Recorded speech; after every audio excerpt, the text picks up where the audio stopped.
হুয়াল্লাহুল্লাযী লা ইলাহা ইল্লা হু আলিমুল গায়বি ওয়াশ শাহাদাতি হুয়ার রহমানুর রহিম। আল্লাহ তাআলাই আলিমুল গায়ব, আল্লাহ তাআলা ছাড়া কেউ আলিমুল গায়ব না। তাই আমার আপনার নবীজিও কিয়ামতের খবর সুনির্দিষ্ট সময় জানেন না, জিবরাইল আলাইহিস সালামও জানেন না। তবে নবীজি সাল্লাল্লাহু আলাইহি ওয়াসাল্লাম হাদিসের মধ্যে অনেকগুলো কিয়ামতের আলামতের কথা আমাদেরকে জানিয়ে দিয়েছেন। আমি এই আলামত সম্পৃক্ত একটা হাদিস আপনাদের খেদমতে পাঠ করেছি। রাসূল আকরাম সাল্লাল্লাহু আলাইহি ওয়াসাল্লাম এই হাদিসের মধ্যে 6টি বিষয়ের কথা বলেছেন। কয়টা বিষয়? জবান খুলে বলেন কয়টা? নবীজি সহিহ বুখারীর হাদিস, নবীজি বলেন এই 6টি বিষয় যতক্ষণ সংগঠিত না হবে ততক্ষণ পর্যন্ত কিয়ামত সংগঠিত হবে না। عن أبي هريرة رضي الله تعالى عنه قال قال رسول الله صلى الله عليه وسلم আবু হুরায়রা রাদিয়াল্লাহু তাআলা আনহু থেকে বর্ণিত, রাসূলুল্লাহ সাল্লাল্লাহু আলাইহি ওয়াসাল্লাম বলেছেন, লা তাকুমুস সাআতু হাত্তা ইউকবাদাল ইলম। নবীজি বলেন কিয়ামত ততক্ষণ পর্যন্ত সংগঠিত হবে না যতক্ষণ দুনিয়া থেকে ইলম উঠিয়ে না নেওয়া হবে। তার মানে কিয়ামতের আগে এই দুনিয়া থেকে ইলম উঠিয়ে নেওয়া হবে। এমনটা হবে না যে এক রাত্রিতে গোটা পৃথিবীর কোরআন হাদিসের লেখা আল্লাহ উঠায় নিবে। এমনটাও হবে না গোটা পৃথিবীর হাফেজে কোরআনরা এক রাত্রিতে কোরআন ভুলে যাবে। এমনটাও হবে না গোটা পৃথিবীর মুহাদ্দিস সাহেবরা এক রাত্রিতে হাদিস ভুলে যাবে। এমনটাও হবে না গোটা পৃথিবীর মুফতি সাহেবরা এক রাত্রিতে সব মাসলা মাসাইল ভুলে যাবে। তাহলে আল্লাহ ইলম কিভাবে উঠায় নিবে, ইলম আল্লাহ কিভাবে উঠায় নিবে, সেই পদ্ধতি নবীজি সাল্লাল্লাহু আলাইহি ওয়াসাল্লাম আমাদেরকে জানিয়ে দিয়েছেন।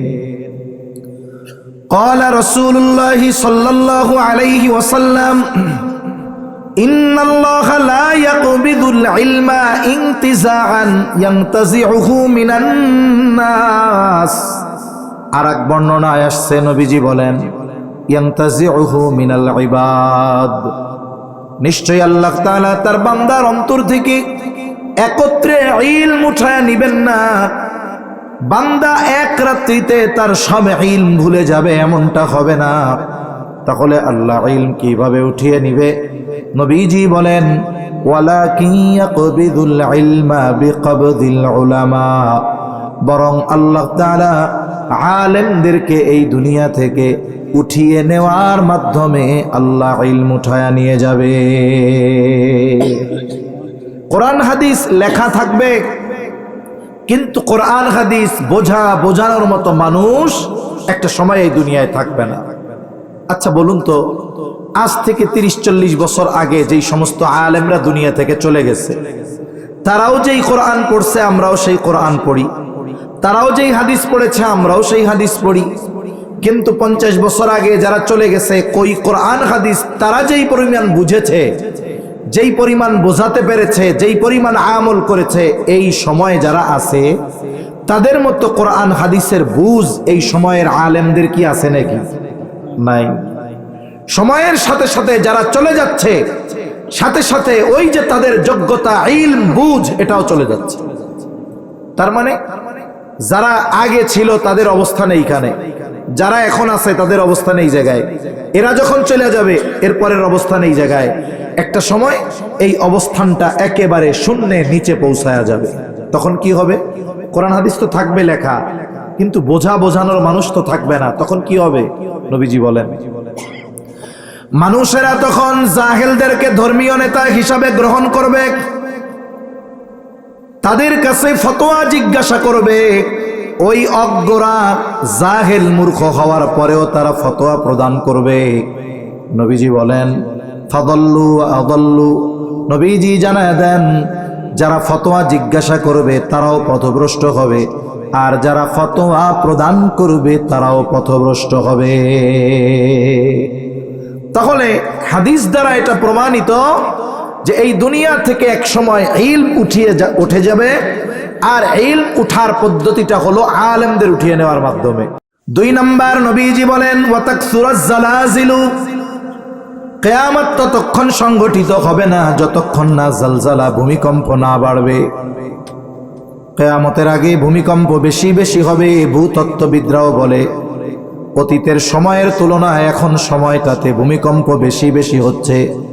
ভবিষ্যতে এই ভূমিকম্পের মাত্রা আরো বাড়বে। প্রথম কথা হলো ভূমিকম্প কেন হয়? ভূতাত্ত্বিক যারা, ভূতত্ত্ববিদ যারা, তাদেরকে যদি জিজ্ঞাসা করা হয় ভূমিকম্প হওয়ার কারণটা কি, তারা বলবে টেকটনিক প্লেটের নড়াচড়ার কারণে ভূমিকম্প হয়। টেকটনিক প্লেটটা আবার কি? আমরা যে পৃথিবীর উপরিভাগে বসবাস করি, এই স্থলভাগ একসাথে সংযুক্ত নয়, বলে বড় বড় এক একটা খণ্ডে বিভক্ত। এই এক একটা খণ্ডকে এক একটা প্লেট বলা হয়। যেমন আমরা অবস্থান করতেছি ইন্ডিয়ান প্লেটের মধ্যে, আমাদের আরেক পাশে আছে ইউরোশিয়া প্লেট, আরেক পাশে আছে বার্মা প্লেট। বলে এই প্রত্যেকটা খণ্ডের মাঝে বিভক্তি আছে, ফাটল আছে, যার কারণে এই জমিনগুলো সর্বদা প্রকম্পিত হতে থাকে। বিজ্ঞান বলে প্রতিদিন পৃথিবীতে 50,000-এর উপরে ভূমিকম্প অনুভূত হয়, তবে মাত্রা ছোট থাকার কারণে, কম থাকার কারণে এটা মানুষেরা অনুভব করে না। তবে মাঝে মধ্যে কম্পনটা একটু বৃদ্ধি পায়। ফলশ্রুতিতে কি হয়? আমাদের দেশে গত নভেম্বর মাসে 5.7 মাত্রার ভূমিকম্প হয়েছিল। যেই মানুষগুলো ঢাকাতে অবস্থান করেছিল মনে করেছিল আজকে বুঝি কিয়ামত শুরু হয়ে গেছে। একে তো ওই দিনটা ছিল জুমার দিন। এমন পরিস্থিতি, মানুষেরা যেই ঘরকে নিজেদের জন্য সবচাইতে নিরাপদ জায়গা মনে করত, মুহূর্তের মধ্যে সব ঘর থেকে নেমে রাস্তায় চলে আসতে নারী পুরুষ। মুহূর্তের মধ্যে মনে হচ্ছিল এই বুঝি ছাদটা ভেঙে বুকের উপরে পড়বে। অথচ পৃথিবীর অনেক দেশে 5.7 মাত্রার ভূমিকম্প এটা স্বাভাবিক। যেমন জাপানে 7 মাত্রার ভূমিকম্প অহরহ হয়, মাঝে মাঝে হয়, প্রায়ই হয়। কিন্তু আমাদের দেশের কন্ডিশন এরকম, আমাদের দেশের স্থাপনাগুলো এরকম। যারা গবেষক তারা বলে যদি বাংলাদেশে 7 মাত্রার ভূমিকম্প হয় ঢাকা শহরে, তাইলে ঢাকা শহর আর থাকবে না, এইখানে কোনো উদ্ধার অভিযান চালানো হবে না, এটার পরিত্যক্ত বলে ঘোষণা করা হবে। এই ভূমিকম্প হওয়ার কারণ তারা বলে টেকটনিক প্লেটের নড়াচড়া। আমরা যদি জিজ্ঞাসা করি ভাই এই যে এত বড় জমিন নড়ে চড়ে কেন, তখন একটা বুঝ আমাদের দিবে, জলবায়ুর পরিবর্তন, উত্তর মেরুর বরফ গলতেছে, এই সেই হ্যানত্যান একটা বুঝ দিয়ে দিবে। কিন্তু আমরা তো ইমানদার। ভূমিকম্প জমিনে সংগঠিত একটি বিপর্যয়। যেহেতু আমরা ইমানদার, আমরা বিশ্বাস করি যে এই বিপর্যয় সংগঠিত হওয়ার কারণ কোরআন সুন্নাহর মধ্যে আছে। এই বিপর্যয় সংগঠিত হওয়ার কারণ আল্লাহ কোরআনে জানিয়ে দিয়েছেন। সুবহানাল্লাহ বলেন। আল্লাহ তাআলা বলেন ظهر الفساد في البر والبحر بما كسبت أيدي الناس ليذيقهم بعض الذي عملوا لعلهم يرجعون। আল্লাহ তাআলা বলেন পানিতে স্থলে যত ধরনের বিপর্যয় সংগঠিত হয় সব মানুষের হাতের কামাই। তার মানে পানিতে শুকনায় যত ধরনের মুসিবত, বিপদ, আযাব আসে এগুলো সব আমাদের পাপের কারণে আসে। তবে আল্লাহ তাআলা বড় মেহেরবান, বড় দয়ালু। আমরা যেই পরিমাণ পাপ করি সেই পরিমাণ পাপের শাস্তি আল্লাহ তাআলা আমাদের দেন না। যদি পাপের সমপরিমাণ শাস্তি আল্লাহ তাআলা দিতেন, এই গোটা পৃথিবীতে আমরা একটা মানুষও বেঁচে থাকতে পারতাম না। তাই আল্লাহ তাআলা বলেন লিউযীকাহুম বা'দাল্লাযী আমিলু, তাদেরকে অতি অল্প পাপের স্বাদ আস্বাদন করানো হয়। তার মানে আমাদেরকে যেই শাস্তি দেওয়া হয় সেটা খুবই অল্প পরিমাণ পাপের বিপরীতে। ওই শাস্তির এতটা ভয়াবহতা দেখুন, যখন সিডর হলো, লাইলা আইলা হলো, জাপানে সুনামি হলো, ইন্দোনেশিয়ায় সুনামি হলো, হাজার হাজার মানুষ মারা গেল। স্থলে ভূমিকম্প হলো, কয়েক বছর আগে তুরস্কে হলো, হাজার হাজার মানুষ মারা গেল। আফগানিস্তানে হলো, হাজার হাজার মানুষ মারা গেল। বার্মায় হলো কয়েক বছর, এই গত বছর জাপানে হলো। এই ধরনের ভূমিকম্পগুলো হচ্ছে, হাজার মানুষ মারা যাচ্ছে। এই শাস্তিটা একেবারে সামান্য পাপের শাস্তি। আল্লাহ তাআলা যেই শাস্তিটা দেন এটা আমাদের ধ্বংস করে দেওয়ার জন্য দেন না, বরং আল্লাহ তাআলা শাস্তিটা দেওয়ার অন্যতম কারণ হলো আমরা যেন পাপ কাজ থেকে ফিরে আসি। বুঝে থাকলে একটু জবান খুলে জবাব দিবেন। সজাগ আছেন তো আপনারা? আর একটা তাকবীর দেন, নারায়ে তাকবীর। বলেন ভূমিকম্প হওয়ার কারণ কি? বলেন আমাদের পাপ। ভূমিকম্প হওয়ার কারণ কি? তাহলে এই যে ভূমিকম্প আল্লাহ দেন এটা শাস্তি, এই শাস্তির কারণ হলো আমাদের, জোরে বলেন, আমাদের পাপ, বদআমল। এখন উদ্দেশ্য কি? পাপের কারণে শাস্তি আল্লাহ দেন, উদ্দেশ্য থাকে না একটা? মনে করেন এক সময় মাদ্রাসার ছাত্র একটু দুষ্টমি করে, অপরাধ করে, অনেক সময় সন্তান অপরাধ করে। ছাত্র যদি অন্যায় করে শিক্ষক শাস্তি দেয় কি দেয় না? জোরে বলেন, দেয় কি দেয় না? সন্তান যদি অন্যায় করে, এই অন্যায়ের কারণে পিতা শাস্তি দেয় কি দেয় না? তাহলে এই শাস্তি দেওয়ার কারণ কি? অন্যায়। শাস্তি দেওয়ার কারণ কি? অন্যায়। উদ্দেশ্য কি? উদ্দেশ্য মেরে ফেলা না, হাত ভেঙে ফেলা না, পা ভেঙে ফেলা না। উদ্দেশ্য হলো এই অপরাধ যেন সে আর না করে। তাহলে উদ্দেশ্য কি? অপরাধ যেন। তাহলে আমাদের পাপের কারণে আল্লাহ শাস্তি দিয়েছেন, উদ্দেশ্য কি? আমরা যেন অপরাধ আর না করি। বলেন আমরা যেন অপরাধ আর। তা বলেন তো, এই যে এত আযাব গজব আসে, আযাব গজবের পরে আল্লাহ যেই উদ্দেশ্যে দিলেন আমরা যেন পাপ থেকে ফিরি, কিন্তু মসজিদে কি মুসল্লি বাড়ে? জোরে বলেন, বাড়ে? সমাজে কি সুদ ঘোষ কমে? দুর্নীতি কমে? মিথ্যা কমে? অন্যেরটা মেরে খাওয়া কমে? তাহলে কি বোঝা গেল? আপনি আপনার সন্তানকে অপরাধের কারণে শাস্তি দিলেন, এখন যদি সে ওই অপরাধ ত্যাগ না করে ওই অপরাধ পরবর্তীতে আবার করে, শাস্তি যদি আবারও দেন আগের চাইতে বেশি দিবেন না কম দিবেন? কেন? বলবেন যে এই অপরাধের কারণে তোরে শাস্তি দিলাম, ছাড়স নাই, এবার শাস্তির মাত্রা হবে দ্বিগুণ। তাই আল্লাহ তাআলা কোরআনুল কারীমের মধ্যে বলেন, লিইউযীকাহুম বা'দাল্লাযী আমিলু লাআল্লাহুম ইয়ারজিউন। এই যে শাস্তি আল্লাহ আমাদের আস্বাদন করান, উদ্দেশ্য হলো আল্লাহই বলেন লাআল্লাহুম ইয়ারজিউন, যাতে করে তারা প্রত্যাবর্তন করে ফিরে আসে, পাপের পথ থেকে ফিরে আসে। যে সুদের সাথে জড়িত সে যেন সুদ ছেড়ে দেয়, যে ঘুষের সাথে জড়িত সে যেন ঘুষ ছেড়ে দেয়, যে বেপরদায় চলে সে যেন পর্দার পথে ফিরে আসে, যে অন্যেরটা মেরে খায়, জুলুম করে, সে যেন জুলুম থেকে ফিরে আসে, যে বেনামাজি সে যেন মসজিদমুখী হয়। আপনারাই বলতেছেন শাস্তি হচ্ছে, আযাব হচ্ছে, ভূমিকম্প হচ্ছে, কিন্তু আমরা পাপের পথ ছেড়ে নেকের পথে আসতেছি না। সময়ের সাথে সাথে আল্লাহ তাআলা যদি আরো ভূমিকম্প দেয়, বলেন তো সামনের ভূমিকম্পের মাত্রা কম হবে নাকি বেশি হবে? সময়ের সাথে সাথে পাপ বাড়বে আর বড় বড় ভূমিকম্প, ভূমিধস হতে থাকবে। বলতে পারেন হুজুর আমরা কিছু মানুষ এই জায়গায় আসছি প্রতিকূল আবহাওয়ার মধ্যে, আবার আশেপাশে অনেকে হয়তো মাইকে শুনতেছে, আমরা যদি পাপ ছেড়ে দেই তাইলে কি আল্লাহ তাআলা ভূমিকম্প দেওয়া বন্ধ করে দিবে? বলে না, দিবে না। কেন দিবে না? রাসূল আকরাম সাল্লাল্লাহু আলাইহি ওয়াসাল্লাম যখন সামগ্রিক আযাব গজবের কথা সাহাবা একরামকে বলেছেন, একজন বলল ইয়া রাসূলুল্লাহ, আমাদের মধ্যে নেককার ব্যক্তি থাকার পরেও আমরা ধ্বংস হয়ে যাব। আমাদের মধ্যে তো যত খারাপ হোক, ধান যত খারাপ হোক, যত চিটা হোক, কিছু ভালো দাম তো থাকে। এখন আমাদের মধ্যে নেককার ব্যক্তি থাকার পরে আমরা ধ্বংস হয়ে যাব? যাবে, হ্যাঁ ধ্বংস হয়ে যাবা। কেন? বলে পাপের আধিক্যের কারণে।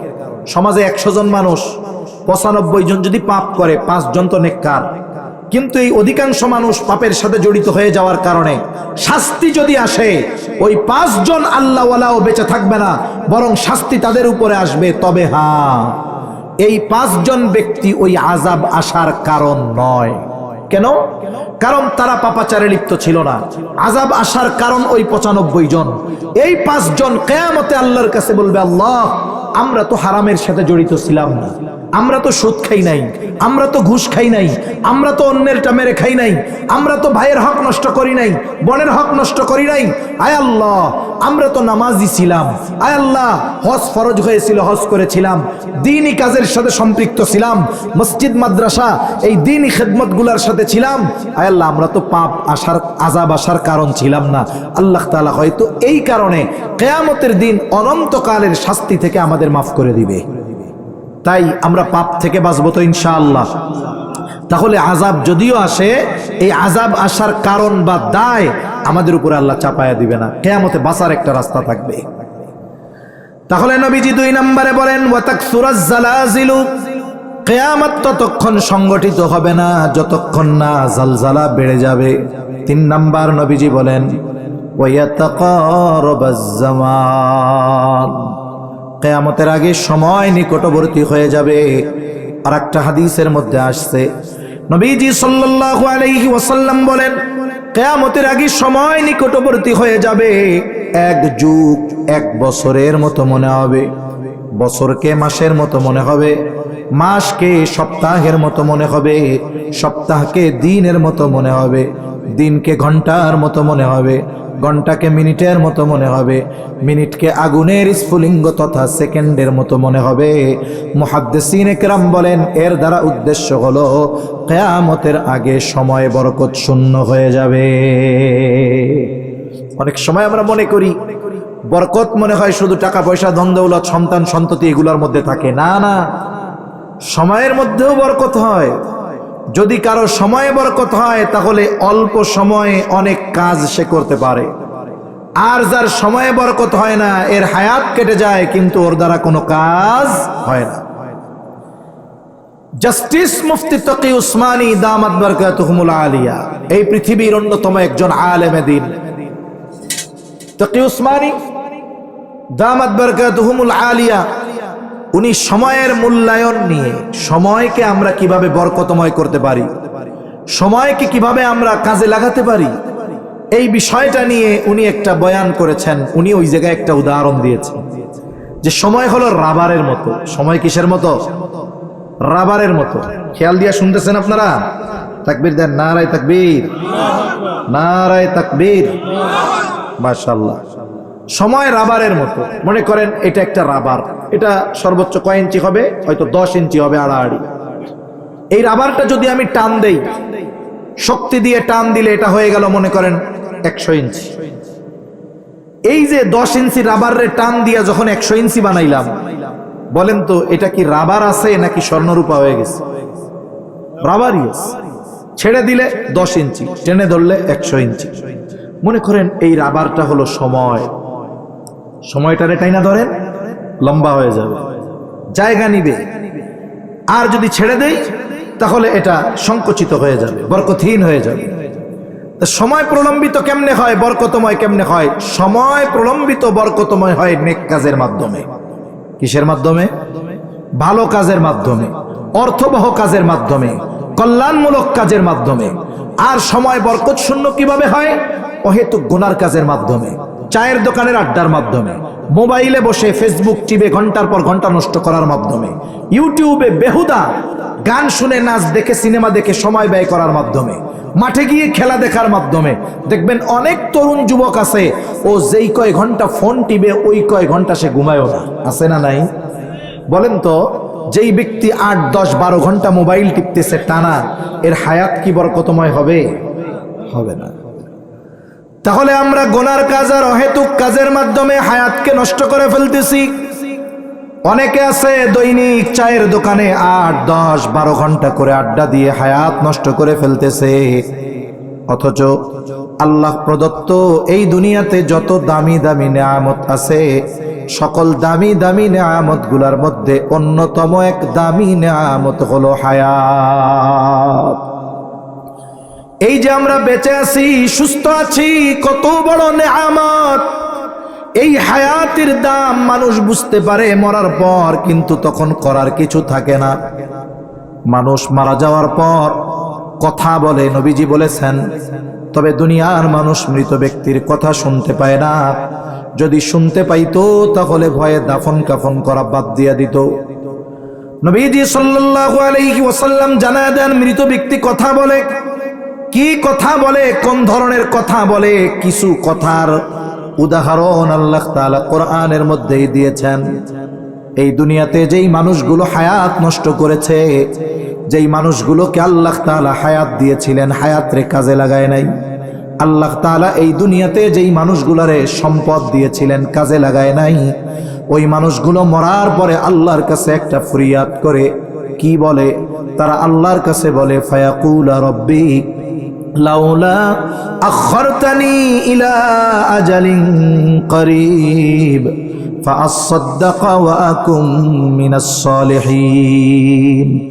ওই লোকগুলো মরার পর আল্লাহ তাআলার কাছে বলে, ও রব, লাউলা আখরতানি ইলা আজালিন করিব, যদি আমার একটু সময়ের জন্য অবকাশ দেওয়া হইতো, তার মানে আবার যদি একটু দুনিয়ায় যাওয়ার সুযোগ দিতেন, ফাআসাদ্দাক, আমাকে আপনি যেই সম্পদ দিয়েছিলেন সেটা থেকে আমি সদকা করতাম, মাদ্রাসায় দিতাম, মসজিদে দিতাম, নেকের কাজে আমি ব্যয় করতাম, অসহায় দরিদ্রকে দিতাম।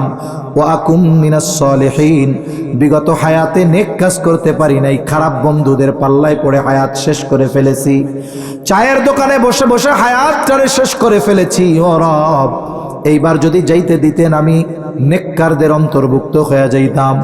বলেন তো ওই ব্যক্তি যত আবেগ নিয়ে আল্লাহ তাআলার কাছে করুণার সাথে ফরিয়াদ করুক না কেন, আল্লাহ তাআলা পুনরায় তাকে দুনিয়ায় আসার জন্য একটা সেকেন্ডেরও সময় দিবে নাকি? যেই হায়াতের জন্য আফসোস করব আমরা মরার পর, ওই হায়াত আমাদের এখন আছে, কিন্তু আফসোস এই হায়াতে আমরা কেউ অনর্থক গুনার কাজে কাটাচ্ছি। আল্লাহ সম্পদ দিয়েছে, এগুলোরে দুনিয়ার অহেতুক আর বেহুদা কাজে ব্যয় করতেছি, সময়টা চায়ের দোকানে বন্ধুদের আড্ডায় ঘুরে ফিরে কাটায় ফেলতেছি। অথচ এই দুইটা জিনিসের জন্য কিয়ামতের দিন মৃত্যুর পরে মানুষ আফসোস করবে। তাই অনুরোধ করি, এই হায়াতের দাম অনেক। বলেন তো, কারো যদি হায়াত শেষ হয়ে যায়, গোটা পৃথিবীর সব সম্পদ দিয়ে 10টা মিনিট কেনা যাবে? জোরে বলেন, যাবে? তাইলে এই হিসাবে গোটা হায়াত 10টা সেকেন্ডের দাম গোটা পৃথিবীর সব কিছুর চাইতে দামি। হায়াতের দাম বেশি, দুনিয়ার সম্পদের মূল্য কম। কারণ যদি বেঁচে থাকি, সুস্থ থাকি, আল্লাহ যদি চায় সম্পদ উপার্জন করা যাবে, কিন্তু দুনিয়া থেকে যদি চলে যাই, একটা সেকেন্ড হায়াত সম্পদ দিয়ে কেনা যাবে না। তাই আজকে থেকে আমরা সময় বুঝে শুনে ব্যয় করব। কেমনে? সময়ও বুঝে শুনে ব্যয় করা যায়। আপনি 1 ঘন্টা সময় মোবাইল টিপবেন, কথার কথা, যুবক ভাই আছে অনেক, মোবাইল টিপবেন, আমি হিসাব করবেন যে 1 ঘন্টা মোবাইল টিপলে আমার আখেরাতের কি লাভ আছে। আপনার যদি আখেরাতের লাভ থাকে আমারেও কইয়েন, তাইলে আমিও ওয়াজে বলবো যে এই করেন, তাইলে আখেরাতেই লাভ। চায়ের দোকানে বসে আছেন, 1 কাপ চা খাইতে 5 মিনিট লাগবে, পান খান, নিয়ে চলে আসতে 5 মিনিটের টাইম লাগে। অথচ 1 কাপ চা খাইতে গিয়া অনেক আল্লাহর বান্দা 5 ঘন্টা শেষ, আছে না নাই? অথচ দেখুন, মসজিদে যদি ইমাম সাহেব কেরাত একটু লম্বা করে, নামাজের কাতারে মুসল্লিদের কাশির ব্যারাম শুরু হয়ে যায়। হয় কি হয় না? জোরে কন। জুমার দিন আজান হয়ে যায়, খুতবার সময় হয়ে যায়, মুসল্লিদের আসার নামে খবর নাই। আসে একবার একামতের আগে, সালামটা বাম দিকে ফিরাইয়া মুখটা সামনে আনে না, পারলে এই দিকে ঘুরাই মসজিদ থেকে বের হয়ে যায়, আছে না নাই? দেখুন, এই সময়গুলো যে জায়গায় ব্যয় করা দরকার ছিল ওই জায়গায় করতেছি না। আমরা অহেতুক আর গুনার কাজে সময় ব্যয় করে এই হায়াতটারে বরকত শূন্য করে ফেলতেছি। এভাবে হায়াত শেষ হবে, মৃত্যু চলে আসবে, তখন ওই আফসোসও হয়তো করা লাগবে, কিন্তু করার কিছু থাকবে না। তাই আমরা সময় কাজে লাগাবো তো ইনশাআল্লাহ। তাই নবীজি বলেন, কিয়ামতের আগে সময় নিকটবর্তী হয়ে যাবে। 4 নাম্বার, নবীজি সাল্লাল্লাহু আলাইহি ওয়াসাল্লাম বলেন, ওয়া তাযহারুল ফিতান, কিয়ামত ততক্ষণ হবে না যতক্ষণ না ফিতনা প্রকাশ পাবে। মুহাদ্দিসিনে কেরাম বলেন, এখানে উদ্দেশ্য হলো দাজ্জালের ফিতনা। এই উম্মতের জন্য সবচাইতে বড় ফিতনা হলো দাজ্জালের ফিতনা। নবীজি সাল্লাল্লাহু আলাইহি ওয়াসাল্লাম উম্মতের প্রতি কত মেহেরবান, কত দয়ালু। সাহাবায়ে কেরাম ঈমানের দিক দিয়ে সবচাইতে পাকাপোক্ত নবী রাসূলদের পর। সাহাবায়ে কেরামের ঈমানের উপমা আল্লাহ তাআলা দিয়েছেন, সাহাবায়ে কেরামের ঈমানের উদাহরণ আল্লাহ দিয়েছেন কোরআনে। আল্লাহ বলেন আমিনু কামা আমানান নাস, আমাদের বলতেছে তোমরা ঈমান আনো। কাদের মতো? ওই সমস্ত মানুষদের মতো। কাদের মতো? ওই সমস্ত মানুষ। তা ওই মানুষরা কারা? এরা হলো সাহাবায়ে কেরাম। এই সাহাবায়ে কেরাম মৃত্যুরে ভয় পাইতেন না। সাহাবায়ে কেরাম মৃত্যুকে ভয় পাইতেন না, মৃত্যু নিয়ে তাদের কোনো চিন্তা ছিল না, বরং তাদের তো শাহাদাতের মৃত্যু, এটা তাদের পরম পাওয়া, চাওয়া পাওয়া ছিল। অথচ এই সাহাবায়ে কেরাম দাজ্জালের ফিতনাকে ভয় পাইতেন। একটু চিন্তা করেন, যারা মৃত্যুকে ভয় পায় না, যাদের ঈমানের উপমা আল্লাহ কোরআনে দিয়েছেন, এই মানুষগুলো দাজ্জালের ফিতনার ব্যাপারে চিন্তিত ছিল, ভীত ছিল। অথচ আমাদের কোনো টেনশন নাই। দাজ্জালি সভ্যতা চলতেছে, দাজ্জাল আগমনের ক্ষেত্র প্রেক্ষাপট অতি দ্রুততার সাথে তৈরি হচ্ছে। আমরা কল্পনাও করতেছি না, চিন্তাও করতেছি না। হয়তো অল্প সময়ের মধ্যে প্রেক্ষাপট এমন পরিবর্তন হবে যে আমরা যা কল্পনা করি নাই সেটা আমাদের সামনে বাস্তবে রূপ নিতে পারে। ওই ফিতনা যদি আমাদের সামনে চলে আসে, একটু চিন্তা করেন তো, ইরান ইসরায়েল যুদ্ধ, এটা কি ছোটখাটো একটা যুদ্ধ হইতেছে? আমরা তো বুঝতেছি না। এই যুদ্ধ কি হচ্ছে? গোটা পৃথিবীর প্রাণ, গোটা পৃথিবীর চালিকা শক্তি, যেই সমস্ত জায়গা থেকে গোটা পৃথিবীর মধ্যে ডিস্ট্রিবিউশন করা হয়, সব পাওয়ার হাউস বন্ধ হয়ে যাচ্ছে। চিন্তা করেন তো, তেল উৎপাদন যদি বন্ধ হয়ে যায়, এই কারেন্ট থাকবে? জোরে বলেন না, থাকবে? কৃষি সেচ থাকবে? পণ্য পরিবহন থাকবে? আমাদের দেশ আমদানি নির্ভর দেশ। যতই কৃষি কাজ করি না কেন, অনেক কিছু আমাদের আমদানি করা লাগে। আমদানি বন্ধ হবে, মুহূর্তের মধ্যে দুর্ভিক্ষ লাগবে, মানুষ খাবারের অভাবে মরবে। এমন পরিস্থিতি যদি দাজ্জাল চলে আসে, আয়েশা যদি আমাদের বলে আমারে খোদা ক, তাইলে খাবারের ব্যবস্থা করে দিব, দেখা যাবে অনেক নামাজি মানুষ এই ফিতনায় পড়ে ঈমান হারা হয়ে যাবে। তাই পৃথিবীর পট পরিবর্তন অতি দ্রুততার সাথে হচ্ছে। আমাদের এই বিষয়গুলো নিয়ে চিন্তিত হওয়া দরকার। তা নবীজি সাল্লাল্লাহু আলাইহি ওয়াসাল্লাম উম্মতের প্রতি বড় মেহেরবান। উনি উম্মত যেন দাজ্জালের ফিতনা থেকে বাঁচতে পারে, এই জন্য আমল শিখাইয়া দিছে। হাদিসের মধ্যে আসছে, নবীজি সাল্লাল্লাহু আলাইহি ওয়াসাল্লাম বলেন, যেই ব্যক্তি জুমআর দিন সূরা কাহফ তিলাওয়াত করবে, আল্লাহ তাআলা ওই ব্যক্তিকে দাজ্জালের ফিতনা থেকে হেফাজত করবে। সুবহানাল্লাহ বলেন। দাজ্জালের ফিতনা থেকে হেফাজত করবে। অনেকে হয়তো চিন্তা করতেছে, হুজুর কি কয়, কবে আইব কানা দাজ্জাল? ঠিক আছে, আহা, অথচ ১৫০০ বছর আগে নবীজি যখন দাজ্জালের কথা বলেছিলেন, ওই সময়টাতে সাহাবায়ে কেরাম এতটা চিন্তিত ছিল, শঙ্কিত ছিল যে তাদের এই পেরেশানি চিন্তা দেখে নবীজি বলেছিলেন, তারা মনে করতেছিল অচিরেই বুঝি দাজ্জাল চলে আসবে। নবীজি তাদের এই ভীতিকর পরিস্থিতি দেখে বলেছিলেন, তোমরা পেরেশান হয়ো না, আমার অবস্থায় আমি দুনিয়ায় থাকতে যদি দাজ্জাল চলেই আসে, তাহলে দাজ্জালের বিরুদ্ধে আমি ব্যবস্থা গ্রহণ করব। ওই সময় নবীজির কথায় সাহাবায়ে কেরাম চিন্তা করতেছিল, এই বুঝি দাজ্জাল চলে আসবে। ১৫০০ বছর পর আমরা চিন্তা করতেছি, যেহেতু ১৫০০ বছর পর এখনো আসে নাই, তাইলে আরো ১৫০০ বছর তো দেরি হবে কমপক্ষে। ওই চিন্তা করার সুযোগ নাই। পৃথিবী এক যুগ সন্ধিক্ষণে আছে, পৃথিবী এক যুগ সন্ধিক্ষণে আছে। তা জুমার দিন এই আমল আমরা করব। এখন আমরা তো অনেকে সূরা কাহফ পড়তে পারি না, তাদের জন্য শর্ট কোর্স আছে। নবীজি বলেন, যেই ব্যক্তি সূরা কাহফের প্রথম 10 আয়াত মুখস্থ করবে, জুমার দিন তিলাওয়াত করবে, নবীজি বলেন আল্লাহ তাআলা তাকে দাজ্জালের ফিতনা থেকে হেফাজত করবে। সুবহানাল্লাহ। এই 10টা আয়াত আপনাদের কাছে করজোরে বলি, অনুরোধ করে বলে যাই, মুখস্থ করে ফেলেন, কঠিন না। আপনার মসজিদের ইমাম, এই মাদ্রাসার হাফেজ, ছাত্র অথবা হাফেজ সাহেব, মুহতামিম সাহেব, তাদের কাছে গিয়ে যদি আপনি মোবাইলটা নিয়ে বলেন, এখন টাচ ফোন বলেন আর বাটন ফোন বলেন, অডিও রেকর্ডিং থাকে, হুজুর সূরা কাহফের এই 10টা আয়াত একটু আমার রেকর্ড করে দেন। আপনি কোরআন দেখে পড়তে পারেন না, কিন্তু যদি দৈনিক 50, 60, 100 বার ওই 10টা আয়াত শুনেন, 1-2 মিনিট লাগবে, সর্বোচ্চ 1.5 মিনিট। দৈনিক যদি 20, 40, 50, 100 বার শ্রবণ করা হয়, আশা করা যায় আগামী জুমাবার আসতে আসতে ওই 10টা আয়াত আমাদের মুখস্থ হয়ে যাবে।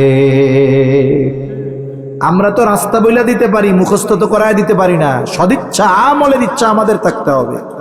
তাই ইনশাআল্লাহ আমরা সবাই সূরা কাহফের এই 10 আয়াত আমল করব তো ইনশাআল্লাহ।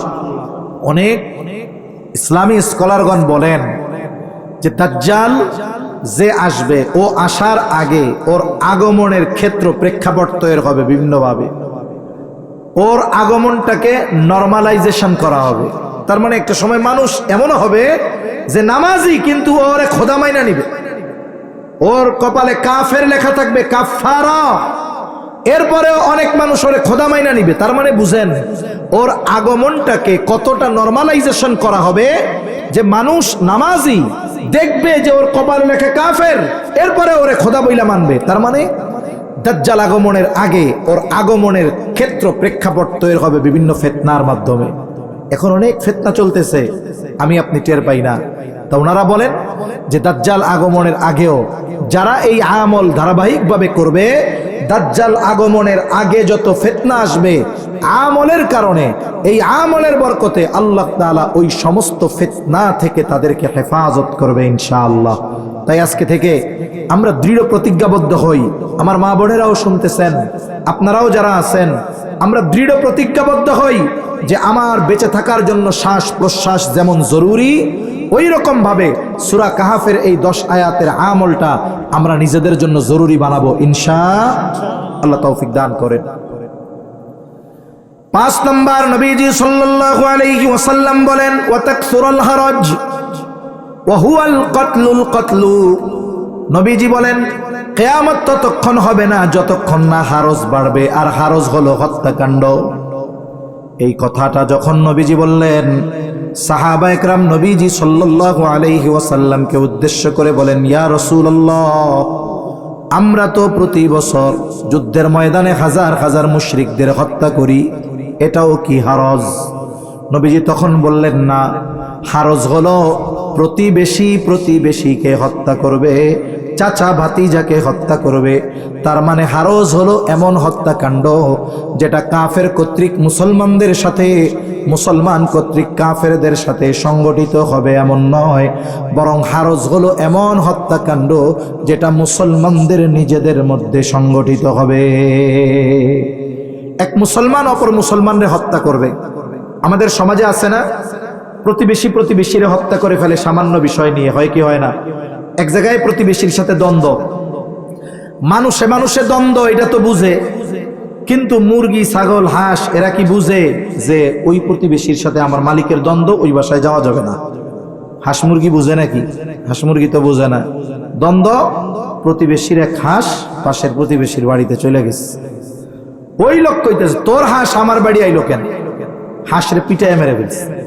এই লোক আবার বলে, এই আমি দেখলে বুঝি তোর সাথে আমার দ্বন্দ্ব, আমার হাঁস কি বুঝে? কাটকে রাখতে পারস না? কোথায় কোথায় দ্বন্দ্ব লাগছে, মারামারি লাগছে, একজন জায়গায় আর একজনকে পিটায় মেরে ফেলছে। একটু চিন্তা করেন, এই দ্বন্দ্বে হত্যা পর্যন্ত গড়ায় গেল। এই দুনিয়াতে মুসলমানদের মধ্যে ব্যক্তিগত কারণে, পারিবারিক কারণে, রাজনৈতিক কারণে, সামাজিক কারণে, অর্থনৈতিক কারণে প্রভাব প্রতিপত্তি বিস্তারকে কেন্দ্র করে বলেন তো মুসলমানদের মধ্যে অহরহ দৈনিক হাজার হাজার হত্যাকাণ্ড সংগঠিত হচ্ছে কি হচ্ছে না? কিয়ামতের আলামত। নবীজি বলেন কিয়ামত ততক্ষণ হবে না, আর এক বর্ণনায় আসছে, যতক্ষণ প্রতিবেশী প্রতিবেশীকে হত্যা না করবে। এই হাদিসের দ্বারা এটা বোঝা যায় যে প্রতিবেশীর সাথে খারাপ আচরণ, দ্বন্দ্ব, মারামারি, এটা কিয়ামত নিকটবর্তী হওয়ার অন্যতম আলামত। আফসোসের বিষয়, শহরের কথা বাদ দেন, কারণ ওই জায়গাতে এক একজন এক এক দেশের, কিন্তু অধিকাংশ জায়গায় গ্রাম অঞ্চলে প্রতিবেশীর সাথে প্রতিবেশীর মনোমালিন্যতা, মোহাব্বত নাই, ভালোবাসা নাই, দ্বন্দ্ব আছে না নাই? এটা যেন না হয়। আমরা প্রতিবেশীর সাথে সদাচরণকারী হব, প্রতিবেশীর ব্যাপারে ভালো ব্যবহারকারী হব। কারণ নবীজি সাল্লাল্লাহু আলাইহি ওয়াসাল্লাম প্রতিবেশীর সাথে সদাচরণের ব্যাপারে কতটা গুরুত্ব দিয়েছেন। নবীজি বলেন, আওসিনি জিবরিলু বিল জার হাত্তা যানানতু আন্নাহু সাইয়ুরিসুহু। নবীজি সাল্লাল্লাহু আলাইহি ওয়াসাল্লাম বলেন, জিবরাইল আমাকে প্রতিবেশীর হকের ব্যাপারে এতটা গুরুত্ব দিচ্ছিল, আমি তো একসময় মনে করেছিলাম হয়তো বা প্রতিবেশীকে ওয়ারিশ বানায় দেওয়া হবে। সুবহানাল্লাহ। এই প্রতিবেশীর হকের ব্যাপারে খেয়াল রাখবো। এক কথায়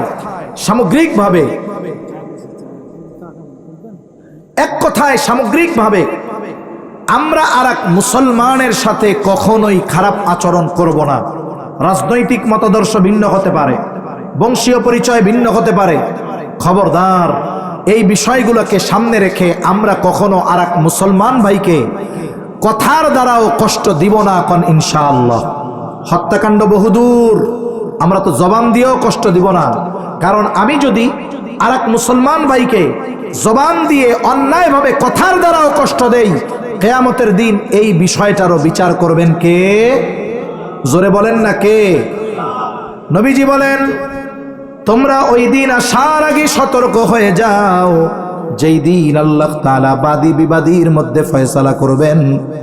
নবীজি বলেন, কেউ যদি দুনিয়ায় অন্যায়ভাবে কথার দ্বারাও কাউকে কষ্ট দিয়ে থাকে, কিয়ামতের দিন আল্লাহ তাআলা এই বিষয়টারও ফয়সালা করবে।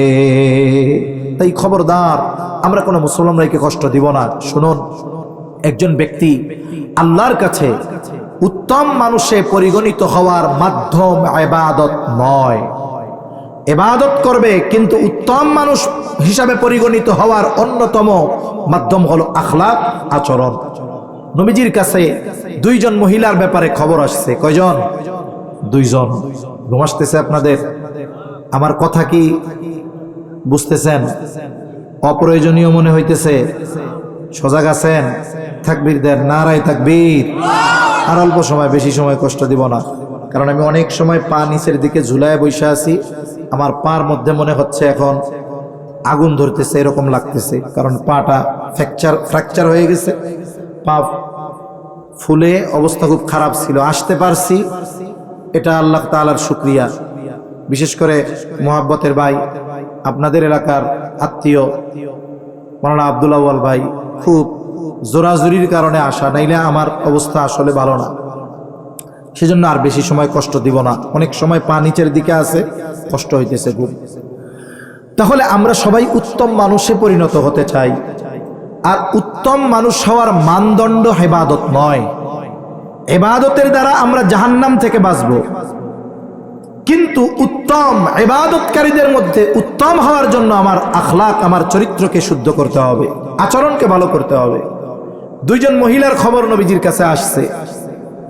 একজনের ব্যাপারে বলা হলো, ইয়া রাসূলুল্লাহ, এই মহিলা সারাদিন এমন কোন আমল নাই যেটা সে করে না, সব আমল করে। তাহাজ্জুদ, আওয়াবিন, ইশরাক সব পড়ে, কোরআন তিলাওয়াত করে, জিকির আযকার করে, কিন্তু একটা সমস্যা, এই মহিলা তার আশেপাশের মানুষের সাথে খারাপ ব্যবহার করে। আর একজন মহিলা, ওই মহিলা যেই আমলটা না করলেই নয়, এর বেশি করে না। তার মানে ফরজ, ওয়াজিব আর সুন্নতে মুআক্কাদা, কোরআন তিলাওয়াত নাই, জিকির আজগার নাই, নফল কোনো সালাত নাই, রোজা নাই, কিচ্ছু নাই, কিন্তু তার আশেপাশের মানুষের সাথে ভালো ব্যবহার করে। এই দুইজনের মধ্যে কে উত্তম? নবীজি বললেন, যেই মহিলা মানুষের সাথে ভালো ব্যবহার করে। ইবাদত করে আবেদ হওয়া যায়, কিন্তু উত্তম মানুষ হলে ইবাদতের সাথে সাথে আখলাককে ভালো করতে হবে। তাই হত্যাকাণ্ড বহুদূর, আমরা আমার আরেক মুসলমান ভাইকে কথার দ্বারাও কষ্ট দিব না। কারণ প্রকৃত মুসলমানকে যে বেশি বেশি গরুর গোশত খায়। কি বলেন? قال رسول الله صلى الله عليه وسلم المسلم من سلم المسلمون من لسانه ويده। নবীজি বলেন, প্রকৃত মুসলমান হলো সে যার জবান আর হাতের অনিষ্ট থেকে অপর মুসলমান থাকে নিরাপদ।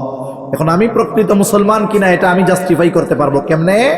আমি তাহাজ্জুদ পড়ি, আওয়াবিন পড়ি, ইশরাক পড়ি, সব রাখেন এক পাশে, এখন আমি মুসলমানদের গালি দেই, আমার চেয়ে একটু দরিদ্র, তার সাথে খারাপ ব্যবহার করি, মানুষের সাথে অসৎ আচরণ করি, যারে তারে কথার দ্বারা কষ্ট দেই, আমি ইবাদত করে আবেদ হইতে পারি, কিন্তু উত্তম মানুষ, প্রকৃত মুসলমান আমি হতে পারি নাই।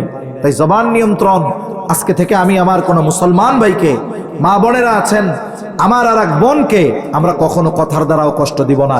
শুনুন, আমরা গীবত করি যখন, এটাও তারে কষ্ট দেওয়া হয়। আমরা যদি গীবত করি, মনে করেন ভাই অ্যাবসেন্স, আমাদের এখানে অনুপস্থিত, ওনার দোষ ত্রুটি আছে, মানুষ হিসেবে আমাদের সবার দোষ ত্রুটি আছে, আমরা কেউ পূত পবিত্র নয়। এখন একটা দোষ আছে, আমি যদি আমার ভাইয়ের অনুপস্থিতিতে ওনার দোষটার আলোচনা করি, অনেক সময় গীবত করার পরে কি বলে, মিথ্যা কথা কইছি, সত্যই তো কইছি, আছে বইলাই তো কইছি, বলে কি বলে না? দোষ যদি তার মধ্যে সত্যই থাকে তাহলে তো গীবত, এটা তো আমার ভাইরে কষ্ট দেওয়া হলো। আর যদি ওই দোষটা তার মধ্যে না থাকে, আমি যদি তাকে অপবাদ দেই, এটা তো আরো বড় অপরাধ। এজন্য সাবধান, আমরা আমাদের জবান দ্বারাও কোন মুসলমান ভাইকে কষ্ট দিব না, আল্লাহ তৌফিক দান করেন। 6 নাম্বার, নবীজি বলেন হাত্তা ইয়াকসুরা ফীকুমুল মালু ফায়াফিদু, কিয়ামত ততক্ষণ পর্যন্ত হবে না যতক্ষণ মানুষের মাল সম্পদ উপচিয়ে না পড়বে। একটা সময় হবে যখন মানুষ দরিদ্র থাকবে না, সবার সম্পদ হয়ে যাবে। এটা একেবারে কিয়ামতের পূর্ব মুহূর্তে হবে। মুহাদ্দিসিনে কেরাম বলেন এটা হবে দাজ্জাল আগমনের পরে। ঈসা আলাইহিস সালামকে আল্লাহ তাআলা পুনরায় দুনিয়ায় পাঠাবে। ঈসা আলাইহিস সালামের কিছু হায়াত বাকি থাকতে আল্লাহ আসমানে উঠায় নিয়ে গেছেন, বাকি হায়াত অবশিষ্ট করার জন্য দুনিয়ায় আল্লাহ পাঠাবে। উনি আসবেন, দাজ্জালকে হত্যা করবেন। উনি ইসলামের দাওয়াত দিবেন, খ্রিস্ট ধর্মের দাওয়াত দিবেন না। ওনার উপরে একটা কিতাব নাজিল হয়েছিল ইনজিল, উনি ইনজিলের দাওয়াত দিবেন না, কোরআনের দাওয়াত দিবেন। ওনার সময় গোটা পৃথিবীর আনাচে কানাচে ইসলাম পৌঁছায়া যাবে। পৃথিবীতে একটা মানুষ অমুসলিম থাকবে না, একটা মানুষের অন্তরের মধ্যে যাররা পরিমাণ নেফাকি থাকবে না। তার মানে প্রত্যেকেই পাক্কা মুত্তাকি ইমানদার হবে, প্রত্যেকেই মুত্তাকি ইমানদার, নেফাকি নাই অন্তরে। আর আল্লাহ তাআলার একটা ওয়াদা আছে। অনেক সময় কোরআনুল কারীমের একটা বৈশিষ্ট্য হলো, আমরা অনেক সময় মনে করি যে কোরআনে অনেক ঘটনা আছে, অতীতের মানুষের ঘটনা, মনে করি ওইটা মনে হয় শুধু ঘটনাই বলা উদ্দেশ্য, তা নয়। বরং আল্লাহ এটাও জানায় দেন, ওদের ওই পাপের কারণে যা হয়েছিল আমি আল্লাহ কিন্তু এখন ওইটা দেওয়ার ক্ষমতা রাখি। নেয়ামত সম্পৃক্ত যেই বিষয়গুলোর কথা আল্লাহ বলেছেন, আল্লাহ যেই শিক্ষাগুলো আমাদের দেন, এর মধ্যে এটাও একটা শিক্ষা যে ওই নেয়ামতগুলো এখনো আমি আল্লাহ দেওয়ার ক্ষমতা রাখি। তা আমরা যদি সবাই মুত্তাকি হয়ে যাই, পাক্কা ইমানদার হয়ে যাই, আল্লাহর একটা ওয়াদা আছে। কি ওয়াদা? আল্লাহ বলেন ওয়ালাউ আন্না আহলাল কুরা আমানু ওয়াত্তাকাউ লাফাতাহনা আলাইহিম বারাকাতিম মিনাস সামাই ওয়াল আরদ। আল্লাহ তাআলা বলেন যদি ওই জনপদের অধিবাসীরা ঈমান আনে আর মুত্তাকি হয়ে যায়, আল্লাহ তাআলা বলেন লাফাতাহনা আলাইহিম বারাকাতিম মিনাস সামাই ওয়াল আরদ, আমি অবশ্যই ওই ইমানদার মুত্তাকিদের জন্য আসমান আর জমিনের বরকতের দরজাগুলো খুলে দিব। মুরব্বীরা আছে, ওনারা বলতে পারবে একটা সময় তো কারেন্ট ছিল না, পানি দেওয়ার এত ভালো ব্যবস্থা ছিল না, কিন্তু একটা নিজাম ছিল, বৃষ্টি যখন হওয়ার দরকার তখন হইতো। যেই সময় ফসলের জন্য বৃষ্টি দরকার সেই সময় হইতো। আর এখন হয় ব্যতিক্রম। এখন কি হয়? এখন হবে আপনার ধান টান সব পাইকে গেছে, আপনি 20 জন লোক ঠিক করছেন যে আগামীকাল সকালবেলা ধানগুলা কাইটে ঘরে উঠামু, এই টাইমে বৃষ্টি হওয়ার কথা না, কিন্তু আপনি তো নিয়ত করে বাড়ি আসতেন, রাতের বেলা মেঘ ডাকা শুরু, সকালে বৃষ্টি নামছে, দেখেন নাই কি শিল পড়ছে এবার বৃষ্টিতে, কয়েক জায়গায় এই বড় বড় শিল পড়ছে। এখন বলেন তো, আপনি তো আগামীকাল ধান কাইটে আনার নিয়ত করছেন, পাকা ধান, সকালবেলায় বা রাত্রে বেলায় যদি ঝড়ও হয়, শিলাবৃষ্টি হয়, আর পাকা ধানের উপরে যদি শিলাবৃষ্টি হয়, পাকা ধান ঘরে আনা সম্ভব? সব তো জমিনের মধ্যে দাফন হয়ে যাবে। আল্লাহ তাআলা যত সময় বৃষ্টি দিবে এত উর্বর হবে জমিন, আসমান হতে বরকত আসবে, বৃষ্টির মধ্যে আল্লাহ তাআলা মানুষের রিজিক রাখে আসবে, এত সম্পদ মানুষের হবে, সম্পদ উপচায় পড়বে। সম্পদ হইছে উপচায় পড়বে, সবাই তো নেককার মানুষ, এখন মন চাইবে আরে আমি যদি একটু দান সাদাকা করতে পারতাম, কিন্তু সবাই তো ধনী। এখন মুফাসসিরিনে মুহাদ্দিসিনে কেরাম বলেন গোটা পৃথিবী তন্ন তন্ন করে খুঁজে একজন মানুষও দান নেওয়ার মতো পাওয়া যাবে না। সুবহানাল্লাহ। নবীজি বলেন এই অবস্থা যতক্ষণ না হবে কিয়ামত ততক্ষণ সংগঠিত হবে না। সময়ের সাথে সাথে হচ্ছে। আজ থেকে 40-50 বছর আগে মানুষ অভাবে খাইতে পারতো না, এখন দেখুন অবস্থা যা হোক, মানুষের খাবারের অভাব নাই, কত নষ্ট হয় অপচয় হয়, ঠিক কিনা বলেন? তাহলে কি হবে? আমার কথা শেষ। এইবার দোয়ার আগে একটা আরজ আপনাদের কাছে। দেখুন, আমি বয়ানের মধ্যে আর একটা কথা বলছিলাম যে আল্লাহ তাআলা কোরআনে বলছেন মানুষ মারা যাওয়ার পর কথা বলবে, আফসোস করবে দুইটা জিনিসের জন্য। এক নাম্বার আফসোস, লাউলা আখারতানি ইলা আজালিন করিব ফাআসসাদাক, যদি একটু দুনিয়ায় যাইতে দিতেন আমি দান সাদকা করতাম। মুফাসসিরিনে কেরাম, লম্বা আলোচনা আছে এই জায়গায়, মূল কথাটা বলি। মুফাসসিরিনে কেরাম বলেন যে দান সাদকা এই যে আপনারা দিছেন, সামনেও দিবেন, এটার যে কত বড় উপকারিতা এটা দুনিয়ায় যে বেঁচে থাকে সে বুঝতে পারে না, যে মারা যায় সে বুঝতে পারে। যার কারণে মারা যাওয়ার পর সে সর্বপ্রথম আল্লাহর কাছে বলবে যদি যাওয়ার সুযোগ দিতেন তাইলে আল্লাহ আমি সাদকা করতাম, মাদ্রাসায় দিতাম, মসজিদে দিতাম। কিন্তু বলেন তো ওই মৃত ব্যক্তির কি সাদকা করার সুযোগ আছে? ও দেখবে যে সাদকা যদি করতাম আজকে তো আমার জন্য রাজকীয় ব্যবস্থা থাকতো, সম্মানের ব্যবস্থা থাকতো। ও টের পাবে যে দুনিয়ায় দ্বীনি কাজে ব্যয় না করে আমি কি ভুল করেছি, এই জন্য ও আফসোস করে বলবে ফাসাদদাকা, আয় রব যদি যাওয়ার সুযোগ দিতেন তাইলে আমি একটু সাদকা করতাম। আবার একটা সময় আসবে সম্পদ হবে, সাদকা করার মতো জায়গা থাকবে না, নেওয়ার মতো মানুষ থাকবে না। তাই আমি আর কথা লম্বা করব না। দোয়ার আগে আপনাদের কাছে সর্বশেষ আরজ, এই প্রতিষ্ঠানের জন্য অনেক কিছু প্রয়োজন। আপনারা সিমেন্ট দিছেন, কেউ পেঁয়াজ দিছেন, কেউ রসুন দিয়েছেন, কেউ চাউল দিয়েছেন। এখন একটু আমি দূর থেকে আসছি, অসুস্থ মুসাফির মানুষ, আপনাদের কাছে সর্বশেষ সময় একটু আরজ করতেছি এই দ্বীনি প্রতিষ্ঠানের জন্য কে কি দিবেন একটু মেহেরবানি করে দোয়ার আগে একটু আমার কাছে বলেন যে হুজুর আমি 10 বস্তা সিমেন্ট দিব, 5 বস্তা সিমেন্ট দিব, আমি 10 মণ পেঁয়াজ দিব, 5 মণ রসুন দিব, 1 বস্তা চাউল দিব। একেবারে আল্লাহর জন্য বলেন। আমি মুসাফির দোয়া করি, আমল আমার অনেক নাই, কিন্তু নবীজির এক ঘোষণা আছে যে মুসাফিরের হাত আল্লাহ ফিরায় দেয় না। আলা মুহাম্মদ وعلى آل محمد كما صليت على إبراهيم وعلى آل إبراهيم إنك حميد مجيد اللهم بارك على محمد وعلى آل محمد كما باركت على إبراهيم وعلى آل إبراهيم إنك حميد مجيد সবাই সবার জন্য দোয়া করব। বিশেষ করে আমাদের মাওলানা আব্দুল আউয়াল ভাই, ওনার বাবা, ওনার শ্বশুর এই জায়গায় শায়িত আছে। বিশেষ করে যে সেক্রেটারি সাহেব 3 মাস আগে মারা গেছে, মরহুম আব্দুল জব্বার সাহেব, ওনার জন্য আমরা দোয়া করি আল্লাহ তাআলা ওনার কবরকে জান্নাতের বাগান বানায় দেন। আলহামদুলিল্লাহি রাব্বিল আলামিন ওয়াল আকিবাতু লিল মুত্তাকিন ওয়াসসালাতু ওয়াসসালামু আলা খায়রি খালকিহি মুহাম্মাদিন ওয়া আলা আলিহি ওয়া আসহাবিহি আজমাইন ربنا ظلمنا أنفسنا وإن لم تغفر لنا وترحمنا لنكونن من الخاسرين ربنا آتنا في الدنيا حسنة وفي الآخرة حسنة وقنا عذاب النار ربنا لا تزغ قلوبنا بعد إذ هديتنا وهب لنا من لدنك رحمة إنك أنت الوهاب رب العالمين প্রতিকূল আবহাওয়ার মাঝেও দীর্ঘ রাত অবধি দ্বীনি আলোচনার পরে গোনা মাখা হাত আমরা তুলে ধরেছি। আল্লাহ,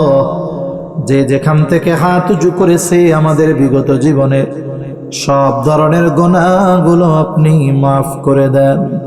আয় আল্লাহ, আমাদের আত্মীয় স্বজন দেশে প্রবাসে যে যেখানে আছে সবাইকে মাফ করে দেন। যারা দুনিয়া ছেড়ে চলে গেছে আল্লাহ মাফ করে কবরগুলো জান্নাতের টুকরো বানায়া দেন। আয় আল্লাহ, খাস করে এই পাশেই কবরস্থান মালিক, অনেকের আত্মীয় স্বজন, মা বাবা, দাদা দাদি, শ্বশুর শাশুড়ি, আয় আল্লাহ এই কবরস্থানে শায়িত আছে। আল্লাহ, আয় আল্লাহ, মাদ্রাসা আছে, কোরআনের তিলাওয়াত হয়, তালিবুল ইলমদের পদচারণা, আয় আল্লাহ প্রত্যেকটা কবর আপনি জান্নাতের বাগান বানায়া দেন। আশেপাশে যত কবরস্থান আছে আল্লাহ, সব কবরগুলো জান্নাতের টুকরো বানায়া দেন রব্বুল আলামিন। খাস করে যারা অসুস্থ, সুস্থতা দান করেন রব্বুল আলামিন। এই মাদ্রাসা কবুল করে নেন। মাদ্রাসার মোহাব্বতে আল্লাহ এলাকার মানুষ স্বতঃস্ফূর্তভাবে এগিয়ে আসে। আল্লাহ, কেউ টাকা দিয়েছে, কেউ ভুট্টা দিয়েছে, কেউ বা সিমেন্ট, কেউ বা রসুন, কেউ বা চাউল। আয় আল্লাহ, অনেকে প্রবাস হতে সহযোগিতা করেছে মালিক। আয় আল্লাহ, ছোট বড় সবার সব ধরনের সহযোগিতা কবুল করে নেন। সবার মনের নেক চাওয়া, নেক আশা কবুল করে নেন আল্লাহ। এই দিনই সহযোগিতা যেন আখিরাতে নাজাতের কারণ হয়, আপনি কবুল করেন রব্বুল আলামিন। খাস করে মালিক, যেই মাদ্রাসার উদ্যোগে মাহফিল মাদ্রাসা খানা কবুল করে নেন। আয় আল্লাহ, পরিচালনা পর্ষদে যারা আছে কবুল করে নেন রব্বুল আলামিন। সাবেক সভাপতি সাহেব বললেন, মাদ্রাসা যখন শুরু করেছিলাম যারা দুনিয়ায় ছিল তাদের মধ্যে 95% এখন দুনিয়ায় নাই। তার মানে মাদ্রাসার অনেক হিতাকাঙ্ক্ষী, শুভাকাঙ্ক্ষী দুনিয়া থেকে চলে গেছে। আয় আল্লাহ, তাদের সবাইকে আপনি কবুল আর মঞ্জুর করে নেন। খাস করে মালিক, কাছাকাছি সময়ে মাদ্রাসার সাবেক সেক্রেটারি আব্দুল জব্বার সাহেব চলে গেছেন, ওনাকে মাফ করে কবরটা জান্নাতের টুকরো বানায়া দেন। আমার ভাই আব্দুল আউয়াল ভাইয়ের শ্বশুর এখানে শায়িত আছে। আয় আল্লাহ, যার যেই আত্মীয় এখানে শায়িত আছে সবার কবরগুলা আপনি জান্নাতের বাগান হিসাবে কবুল করে নেন।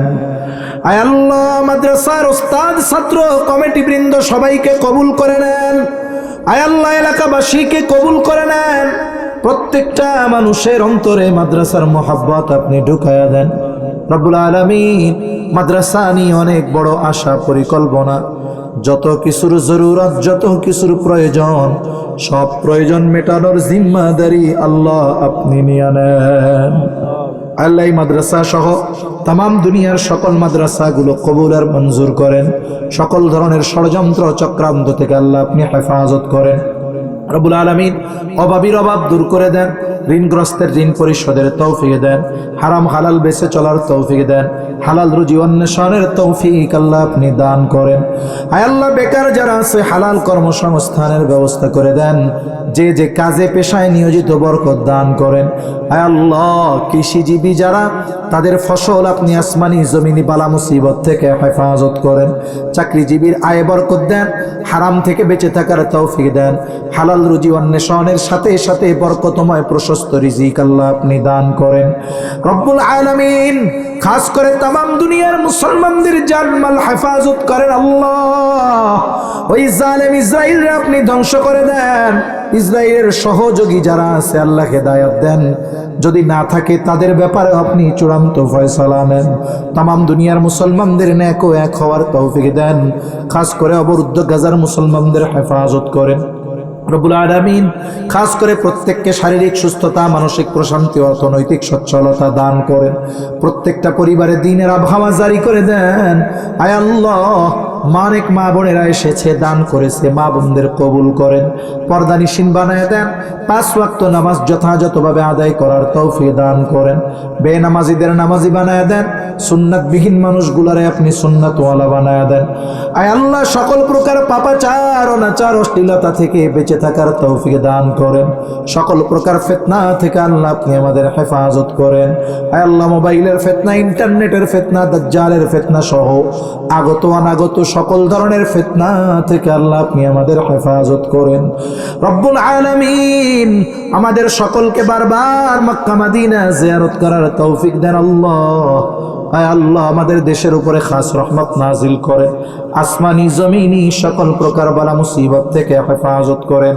আয় আল্লাহ, দেশের ব্যাপারে, ইসলামের ব্যাপারে দলমত নির্বিশেষে ঐক্যবদ্ধ থাকার তৌফিক দেন।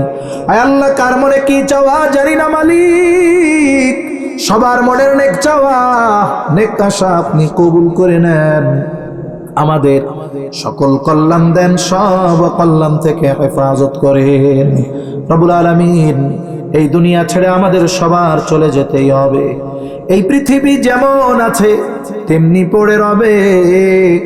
সুন্দর এই পৃথিবী ছেড়ে একদিন চলে যেতে হবে। কখন পরকালের ডাক চলে আসে বলা যায় না মালিক। মালাকুল মউত যখন আসবে, আপনি আপনার প্রতিটি বান্দার জবানে তাওহীদের কালিমা নসিব করে দিয়ে রব্বুল আলামিন। খাস করে মালিক, আমরা যারা এখানে আছি, হয়তো আমাদের অনেকের মা নাই, অনেকের বাবা নাই, অনেকে হয়তো নিজের হাতে মুহাব্বতের মা বাবাকে কবরে শোয়ায় রাখছে। আল্লাহ, দুনিয়ার অপর প্রান্তের খবর মুহূর্তের ভিতরে পাওয়া যায়, দেখা যায়। 3 হাত মাটির নিচে মুহাব্বতের মা বাবার কবরের খবর জানা যায় না, দেখা যায় না। আয় আল্লাহ, এখানে হাফেজে কোরআন আছে, কোরআনের ছাত্র আছে, শিক্ষক আছে, উলামা ইকরাম আছে, আপনার দাড়ি পাকা অনেক প্রিয় বান্দা আছে, যুবক আবেদ আছে, মুসাফির আছে। আল্লাহ, যাকে পছন্দ, যার আমল পছন্দ, তার আমলের ওসিলায় ওই মা বাবার কবরের আযাব আপনি মাফ করে দেন, কবরগুলো জান্নাতের টুকরো বানায় দেন। কিয়ামতের দিন হিসাব সহজ করে জান্নাতের ব্যবস্থা করে দিয়েন। যাদের মা বাবা বেঁচে আছে, আল্লাহ সুস্থ দীর্ঘ অনেক হায়াত আল্লাহ আপনি দান করেন। যাদের সন্তান অবাধ্য আছে, সন্তানগুলোরে বাধ্য করে দেন। আল্লাহ, আমাদের স্ত্রী সন্তান আমাদের জন্য চক্ষু শীতলকারী হিসাবে কবুল করে নেন। আয় আল্লাহ, আমাদের অন্তর আপনার আর আপনার হাবিবের মুহাব্বত দিয়ে ভরপুর করে দেন। আল্লাহুম্মা ইন্না নাউযু বিকা মিনাল হাম্মি ওয়াল হাযান ওয়াল আজজি ওয়াল কাসাল ওয়াল জুবনি ওয়াল বুখল ওয়া দালা'id দাইন ওয়া গালাবাতির রিজাল। রব্বানা হাব লানা মিন আজওয়াজিনা ওয়া যুররিয়াতিনা কুররাতা আ'য়ুন ওয়াজআলনা লিল মুত্তাকিনা ইমামা। رب ارحمهما كما ربياني صغيرا رب ارحمهما كما ربياني صغيرا اللهم وفقنا لما تحب وترضى من القول والعمل والفعل والنية والهدي إنك على كل شيء قدير وصلى الله تعالى على خير خلقه محمد وعلى آله وأصحابه أجمعين آمين برحمتك يا أرحم الراحمين.